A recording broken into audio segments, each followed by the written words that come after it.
many people are talking about the fourth industrial revolution in that, we can go back into industrial revolutions 1, 2, and 3. So everything from the steam engine to electricity and how it radically changed not only technology in the workplace, but radically changed society.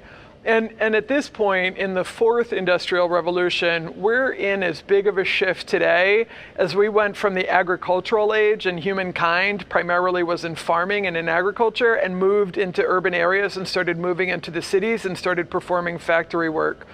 And what's really kind of crazy about all of that is here in the fourth industrial revolution, it's the first time ever that humans have had foresight into the fact that this is happening, right? So it's not just in the history books where we look back and we go, oh, okay, that was the fourth, industrial revolution that we're going through. This is the thing that's happening. And so there's a lot of ways of being able to describe what are the characteristics of the fourth industrial revolution. But to me, the big one is that we're taking the physical world and we're painting it with data. So everything, to your point, is becoming quantifiable. So everything is going to have a data aspect to it. So one of the technologies that we talked about today is 5G. And I mentioned that I think of 5G as being kind of the lightning strike. It's the thing that wakes the Frankenstein monster up. And the reason being is because it suddenly gives us internet connectivity at bandwidth and speed and scale that we have, the likes of which we have never seen, which suddenly gets all of these devices that we have in possession and the billions more that are coming and connects them all to each other and to the cloud.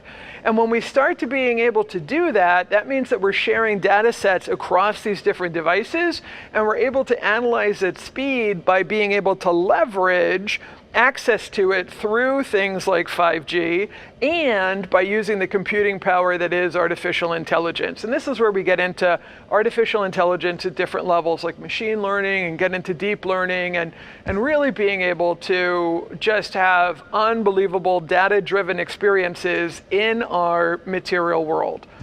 And in that world, what winds up happening is we start seeing devices with screens start to disappear, because the trajectory that we're on is we're going to wind up having new interfaces, like being able to have things that are voice controlled.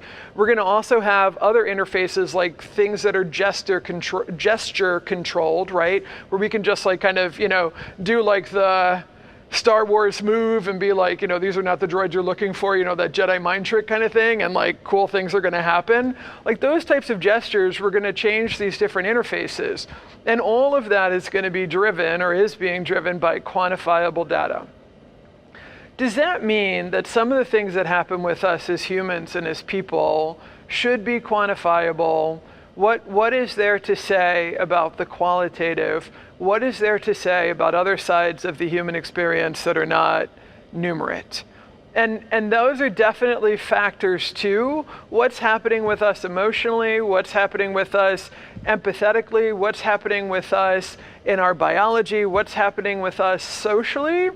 There's going to be some of that stuff is going to be quantifiable as well, and some things that are going to certainly not be data enabled, but are certainly going to be left to discover and even unknown to some degree. That sort of, je ne sais quoi, that sort of essence, that sort of thing. But everything else at this particular point is going to be part of that data set that actually changes our material world and our experiences in a very material way. Is there a way of being able to opt out of that? Is there a way of being able to escape that? I don't think so. I think this is the trajectory of where we're going as a species and how it is that we are reshaping literally our planet and our experiences as humankind.